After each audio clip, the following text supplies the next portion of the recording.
pada pelajaran bahasa Indonesia kali ini kita akan belajar tentang fabel. Fabel itu apa ya usia? Fabel itu termasuk dalam dongeng. Nah, tetapi dongengnya itu yang menjadi tokoh utamanya adalah hewan. Jadi hewanlah yang menjadi tokohnya, hewanlah yang bercerita, hewannya bisa ngomong. Nah, tetapi ini hanya dongeng ya sayang ya. Yuk perhatikan PPT-US kali ini, penjelasan dari US. Cerita fabel adalah sebuah cerita atau dongeng yang menampilkan cerita tentang binatang sebagai tokoh utamanya. Fabel adalah cerita yang menceritakan kehidupan binatang namun memiliki perilaku layaknya manusia. Fabel termasuk dalam kategori sastra berbentuk fiksi atau hayalan. Jadi ini tidak beneran ya Dek ya ceritanya, karena ini hanya tentang cerita hewan ya yang berbentuk hayalan dibuat oleh manusia. Nah, ciri-ciri fabel apa saja? Yang pertama, tokoh utamanya dalam cerita menggunakan binatang ya, binatang dan hewan. Yang kedua, memiliki penggambaran moral serta karakter mirip manusia. Jadi, karakter para hewan itu seperti manusia. Ada yang cerdik, ada yang baik hati, ada yang jahat. Nah, itu adalah cerita fabel. Yang ketiga, binatang dalam cerita bertingkah laku seperti manusia. Binatangnya berjalan, binatangnya berbicara, makan, minum sama seperti manusia.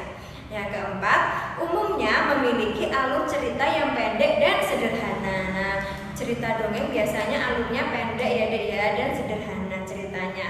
Kali ini Us akan bacakan kalian ya fabel tentang seekor tikus dan seekor ular dalam judul Kecerdikan Menumbuhkan Kebaikan ya. Dengarkan dengan dari usia. Di sebuah gurun pasir, hiduplah ular dan tikus pasir.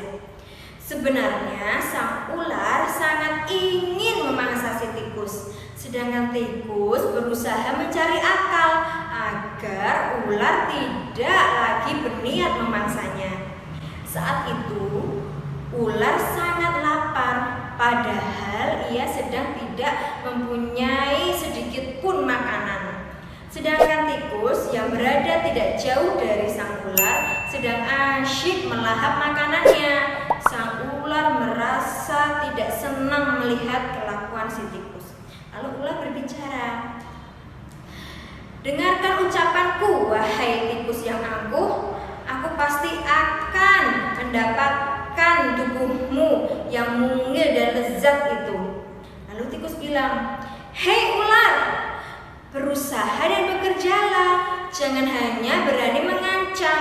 Kalau hanya mengancam, seekor semut pun bisa," kata si tikus.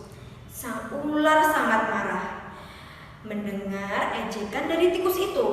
Ia lalu kembali ke sarangnya dengan perut yang lapar, sedangkan tikus masih lahap dengan makanannya. Waktu terus berjalan, tetapi ular tidak juga menemukan makanan. Ia juga enggan untuk keluar dari sarangnya. Sementara itu, tikus sudah lelap dalam sarangnya. Ular yang masih dalam keadaan lapar segera mengendap-endap mendekati sarang tikus, meski ia sangat kesal terhadap si tikus. Dan kini ular telah berada di sisi tikus yang sedang tertidur pulas. Lalu ular berbicara, "Hei tikus, aku sudah berada di sebelahmu dan siap untuk menyantapmu." Tikus segera terbangun dari tidurnya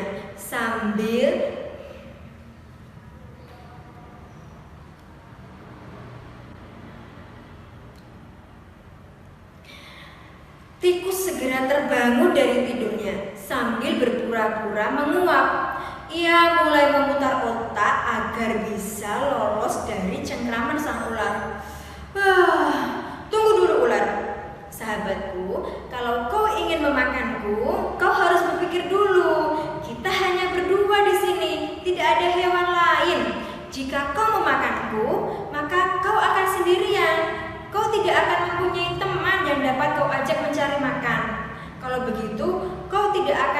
dan akhirnya kau akan mati. Sejenak ular terdiam. Ia mencoba merenungkan nasihat dari si tikus.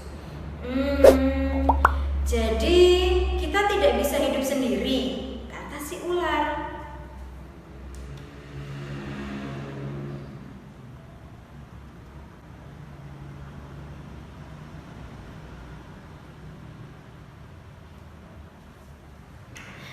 Lalu tikus menjawab, tentu bukanlah kita bisa berteman dan tentunya kita dapat mencari makan bersama-sama.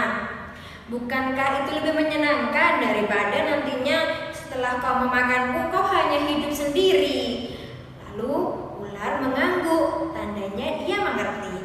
Lalu ular berkata, baiklah kalau begitu, maafkan aku ya tikus. Nah, tikus pun memaafkan sang ular. Mereka tersenyum bahagia. Kemudian mereka beranjak dan mencari makan bersama-sama. Nah, itu dia dongeng ular dan sang tikus ya. Sudah paham ya dongengnya? Nah, setelah ini silakan kalian jawab pertanyaan pada buku BBD kalian ya. Silakan kalian jawab ya nak ya. Lalu tulis jawaban kalian pada lembar jawab kotak-kotak menggunakan huruf 3 bersambung yang rapi. Oke anak hebat? Terima kasih yang sudah mendengarkan dengan baik dongeng dari Us dan penjelasan tentang fabel hari ini. Us harap kalian semua paham apa itu fabel ya, cerita tentang cerita dongeng ya, yang dimana tokohnya adalah hewan. Terima kasih, sampai jumpa minggu depan.